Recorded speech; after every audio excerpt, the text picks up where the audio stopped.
I'm Archana Chugh. I have been a faculty at the IIT Delhi, and I have been a faculty at IIT Kharagpur earlier, and my entire childhood has been, I've been born and raised in Delhi, and I studied science, and that's how I picked up science later in my career.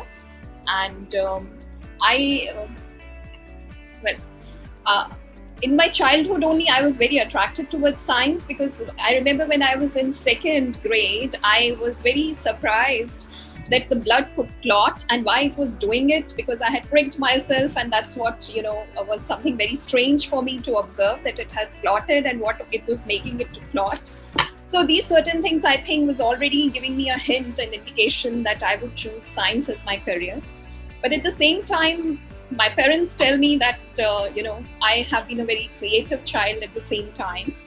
And I have been very much interested in arts. I have been into painting, and I have learned Odissi. So I think multidisciplinarism has become an inherent part of my personality. And in fact, in the academics also, gradually I took up intellectual property law.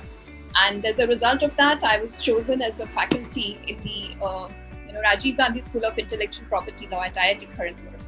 So here at IIT Delhi, I'm into biological sciences, and there I was teaching law, the LLB students. So this is something, which is very rare to happen. And at the same time, my parents have all the time emphasized during my, childhood also, to have a simple living. And they have always believed that we should be closer to nature.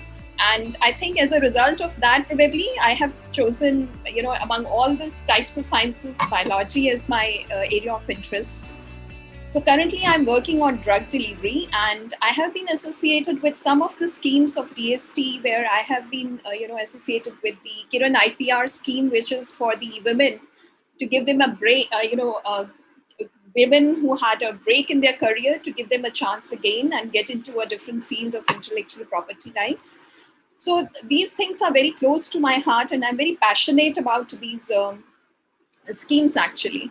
So that's how I think, in very brief, my childhood has intertwined into my current personality. And I think I easily, seamlessly, move from one area to another area. I did some couple of courses at National Museum in the World Art Appreciation and Indian Art Appreciation, because I think our culture is also something which I'm very, passionate about. And I try to learn more about our history. So I would just go to the National Museum and sit for hours and, read in their library. It is amazing. And it's a very big museum. So actually one day is not enough. So I would visit, 3 times, 4 times in a month, and observe, various types of art forms in the different dynasties and all. So that is something, an area probably, or a facet of me many people do not know, but who have seen me since my childhood, they know that Archana can be interested in anything under the sky, especially which is related to creativity. And this creativity, is further extended or extrapolated in the field of science also. So I do not, kind of deter myself from entering into any field of science which I have not worked earlier. So I have been, trained as a plant biologist, but now currently I am working in the field of medical biology, so to say. So, but the changes have been very seamless. So, nowadays I think all the regimes are very interconnected, and holistic view for everything, including the life, which means sustainability. Everything is very, very, interconnected, intertwined, and should be well respected. So, and I think during my childhood, and even now, my father has the maximum influence on me. He has been a great inspiration for me, and I have learned a lot from commoners. I think, I don't have people who are ideal or, big personalities who have inspired me, but the commoners, their struggles. I am a commoner, and I have learned, I think, a lot of life lessons from each one of them whom I have come across in my, this short period, or this lifetime span till now.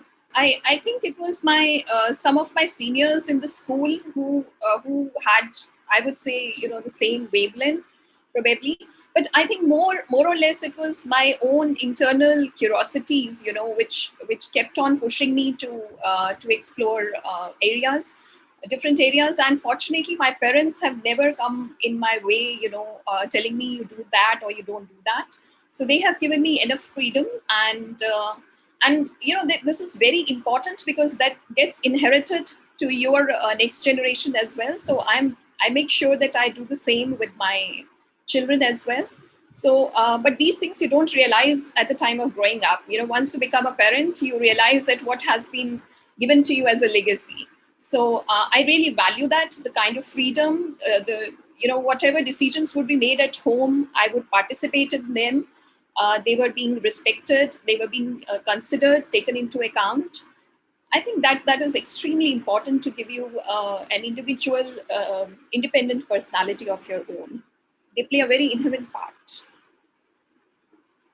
And do you remember any incident in your childhood? Like you said, blood clot, you saw you Yes. something which kind of told you that this is something I want to do? Is there some? Well, I never. I remember somewhere in my fourth grade, I was asked to write what I would like to be, and I remember mentioning it that I would like to be a scientist. But I had absolutely no clue what a scientist would do. My father is a banker, and my mother is a homemaker. So we do not have that background. But my father has very strong observation power, and I think that's what he inherited to me, and that's what I would observe. So and also, for example, you're putting the steel glass on your ear and you're hearing that vacuum kind of sound. So all these things I remember very distinctly. During my childhood, I would keep on experimenting. Or he would like us to sow the seeds and grow dhania during this season. So all these things, I think the little things which we did as parent child thing, they enhanced my interest in the field of science, and in particularly in the field of biology, I would say. I think there are many small things which have contributed to this juncture where I am today, right now.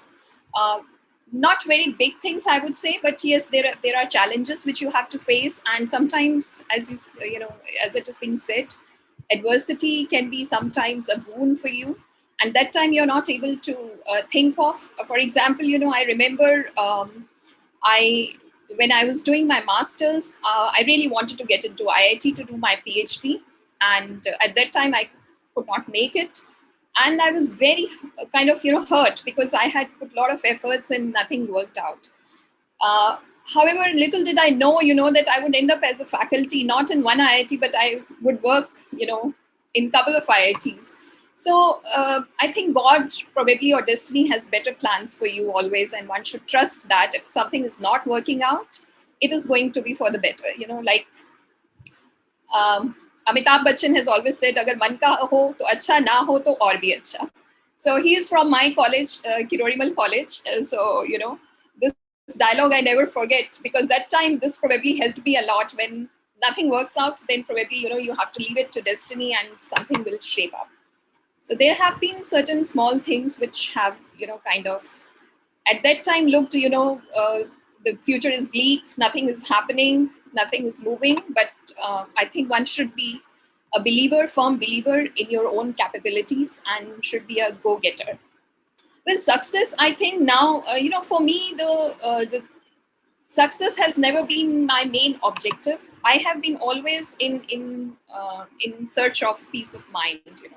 So success for me should have a translational value, in the other sense, if we talk professionally, that whatever we do should make some impact, maybe minimal impact, to the society, whichever way we could contribute. Because we take a lot from the society. As it is said that to raise a child, you need a village. So, I can say that, my parents have given me this value, but the society has also contributed, I would say, equally. And so I think it is very important to take this factor into consideration, that success should have a translational value. It should not limit only to your personal level. That I'm successful, I'm so and so. Designation really doesn't carry any value in the long run. So what you're contributing to the society, to the needy, is extremely important. Failure is nothing for me. It is a challenge.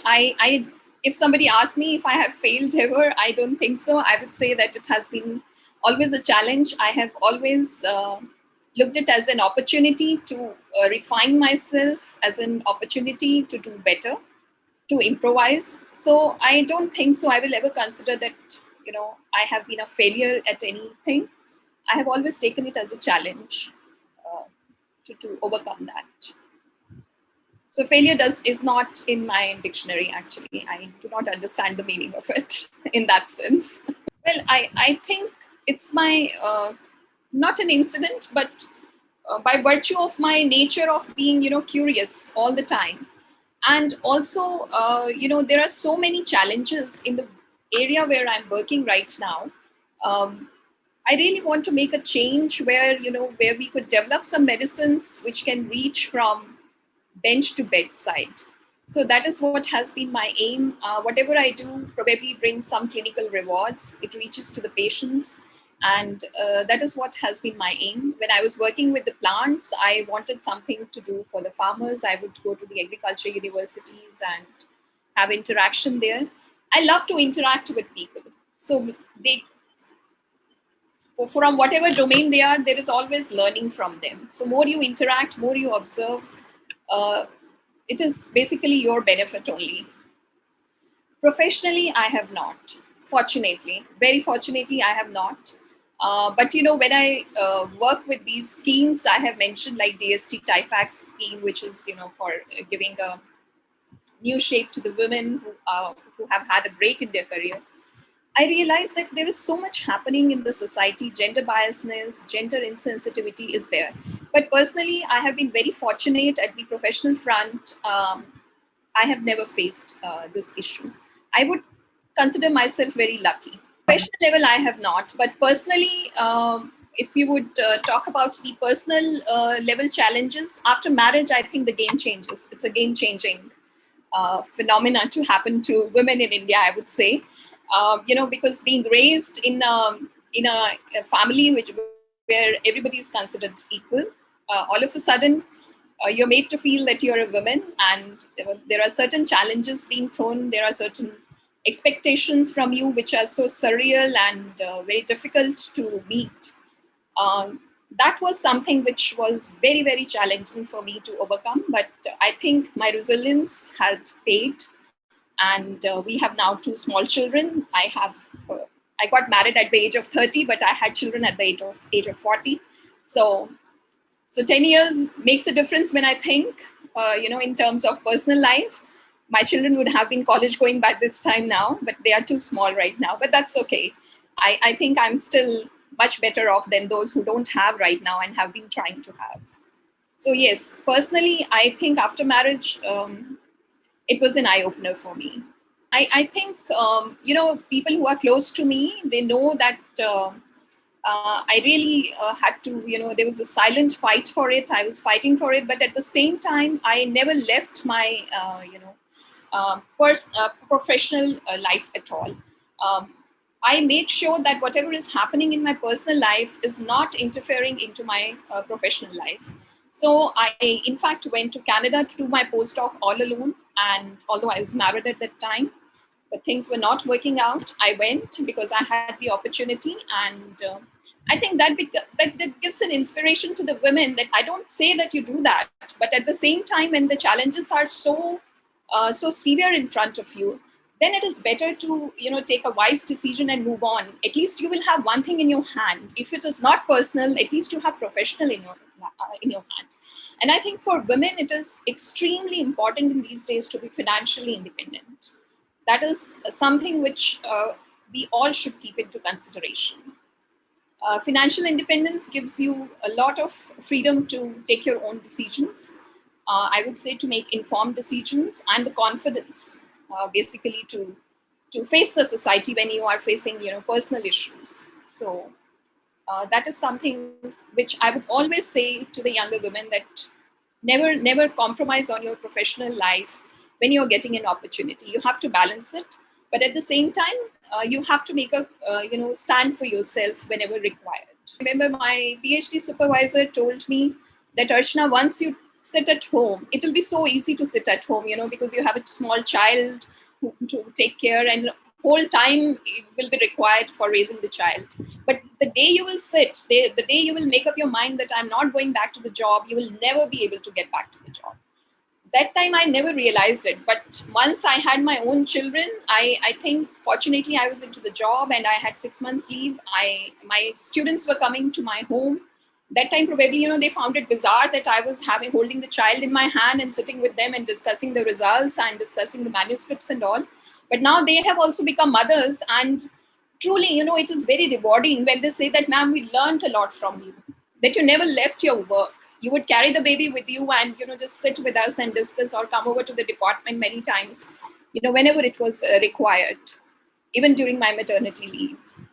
Uh, I'll share, one important aspect of my work, which I think is uh, making a social impact. I work in the area of fungal keratitis, which is basically, fungal keratitis is a very indigenous problem in one way. This happens in the agriculture workers who work in the fields while harvesting wheat. These spores are there, infected wheat, and these spores, if your eyes are dry, they get into your eyes and they germinate and they cause infection in the eye.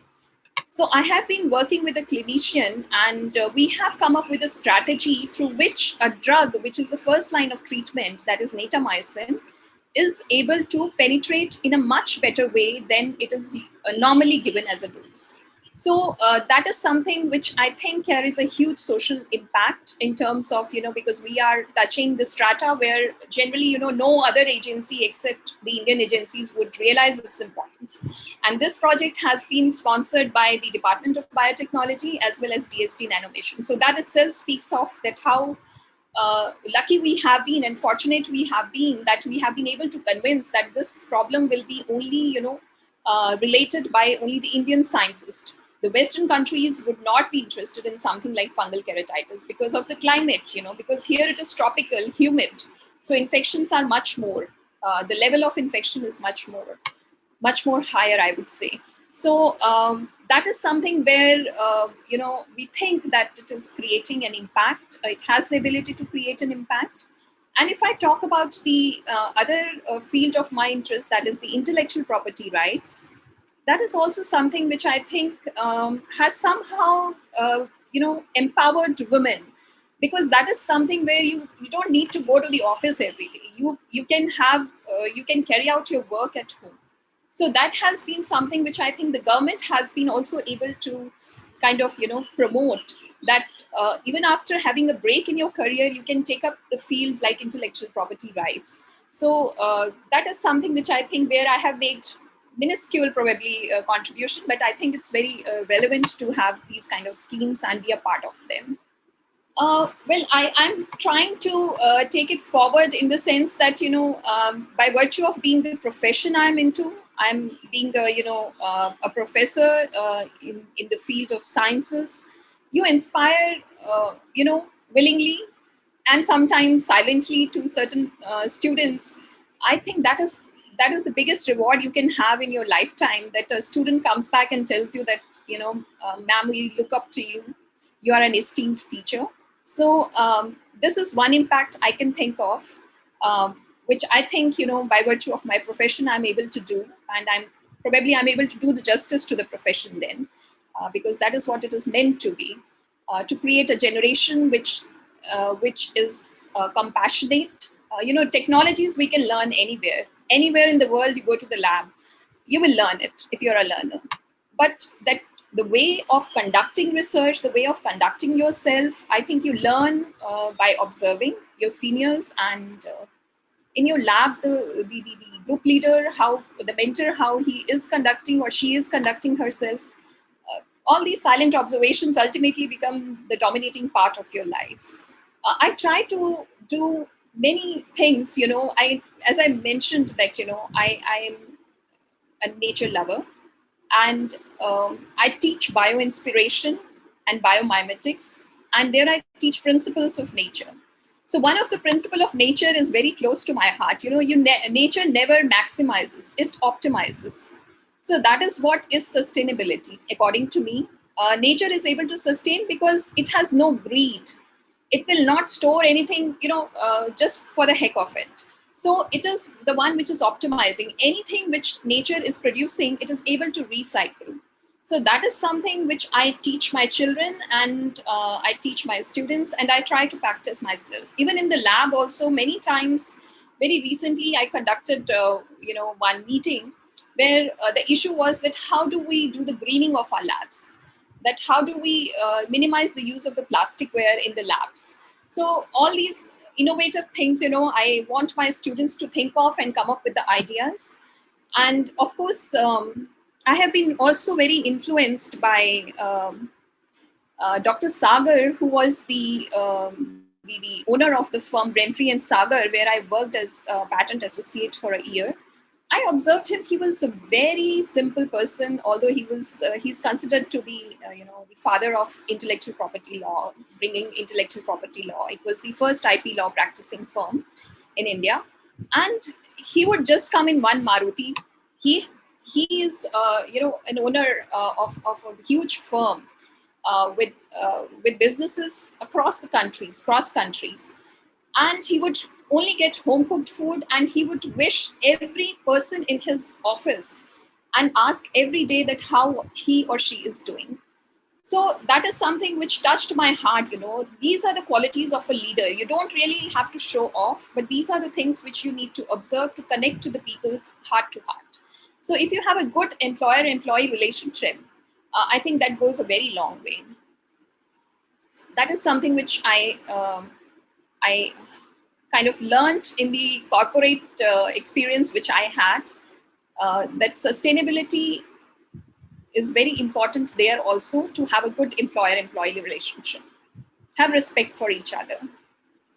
I would like to tell myself, if I have to go back into the past, given a chance once more time, to slow down. I think I have too many interests, and I sometimes feel life is too short in that sense. 24 hours may be less for me to pick up the things. There's so much to do, so much to learn. So I think I would suggest my younger self to slow down and have patience. Things will work out.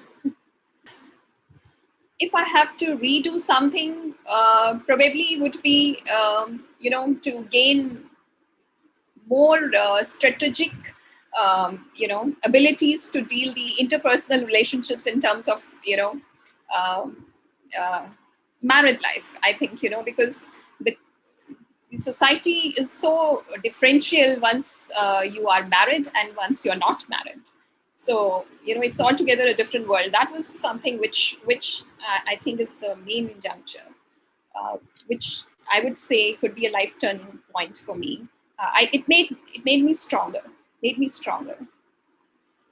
No, I think I'm pretty happy in my life, and I'm much of a peaceful person. Whatever comes, I take it on its face and I deal with it. So I'm happy because I learn. It just makes me stronger. So I have absolutely no regrets. I think many things have shown this thing to me, that you have the power to overcome. It is inherent to everybody, and only thing is we need to realize. In 2019, I had severe inflammation in gastrointestinal disorder, and I had to undergo emergency surgery. And that time again, it was like I had never faced a health issue, and have been active in many ways. So this was something, again, a jerk. I have very small children at home. Just at that time, my girls were 4 and 6. So it was something which the family had to deal with. I had the strong support of my husband, and we could overcome it. So it was almost, life-threatening, I would say. It was an emergency surgery which went for 9 hours. Um, So I think I will be able to deal with anything with grace and elegance, um, as long as I have a firm belief in myself.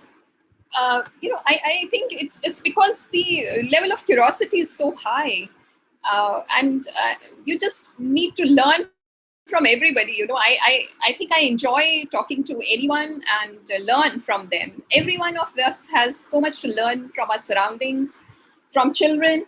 I started learning Odissi once when I was doing my BSc, because that time there were no dance gurus in Delhi, in the north belt of Delhi. And in BSc, I was, I came to know that there was a teacher nearby my area where I could go and learn. I started learning, and after that, during my masters, I went to Amritsar.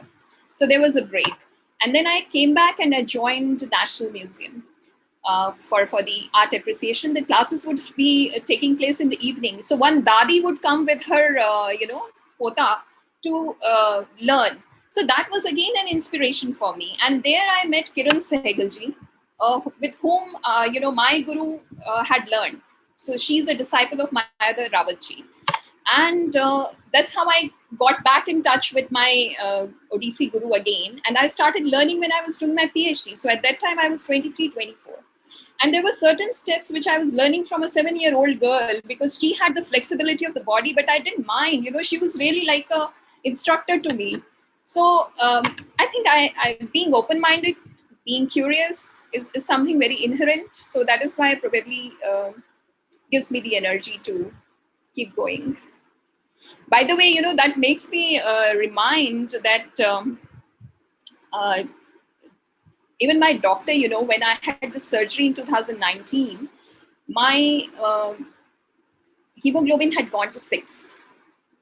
And I had to go and pick up my daughter. And I had a PhD examination to conduct on the next day. So I was just running around, going up and down. I didn't realize that, that something is serious to that extent. And she said, Archana, you have a hemoglobin of 6. And how are you managing? You're going to drive and then bring back the child and then come to me. So, but then it's just there. It's in the mind. So if you have the energy, you're thinking from, this is what is to be done.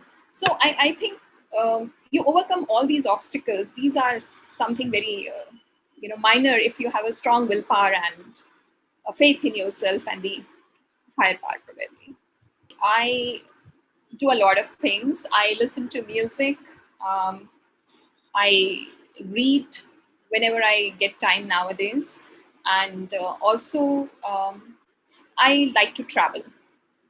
And I like to have me time in that sense. So traveling gives, I think, women in general a lot of me time. So and I get up early in the morning. So 1 hour or 2 hours, like my children get at 6:30 to the school. And by 5, I'm up. I do everything, do my emails, and then go for a walk, come back by 6, prepare their breakfast and our own, and then the day's set. Yeah, well, there are certain lessons which I have learned, and they are not applicable, or I would say that they are specific to my stream. It's in general. What I have learned is that we have to empower ourselves. Gender inequality does exist. Some people find it at the professional, or some people find it at the personal level, but it does hit you. During your lifetime, at least once. So one has to be brave, one has to be courageous.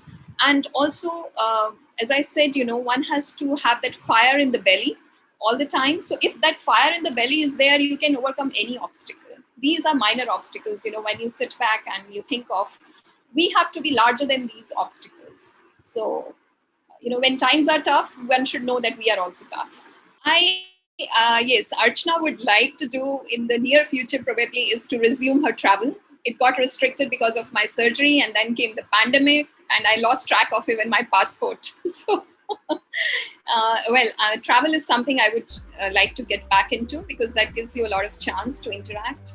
And I would definitely like to get back to my Odissi. My children are learning Kathak, and I make sure that they follow their routine very promptly.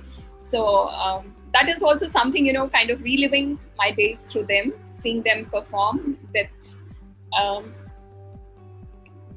that Awaaz of Ghungaru is something which makes me fall in love with Odissi again. Professionally, I would say, in India, I have been working in the area of marine biodiversity and conservation. That is something very, very close to my heart. And unfortunately, we do not have, clear-cut rules and regulations, governance of the marine biodiversity. We have a huge coastline. So that is something which is concerning to me, and I hope I'm able to, give back something in the area of marine biodiversity at the professional level. And personally, I think when the students interact with me, probably they get inspired that I don't consider, failures as a part of my, growth curve, in the sense that I take them as challenges. So I transform them. So that translational efficiency or transformation efficiency one should have. So that is what I think the youth also probably needs to carry them, because times have become tougher for them, considering the pandemic and lesser employment, a lot of more challenges. Digitization has its own impact. So all these things, I think probably they can only overcome once they have these, sustainable habits, I would say, be closer to the nature, respect nature, so nature would also take care of you. So I think these are very important things and we should not take them lightly. It's high time that we pay heed to them.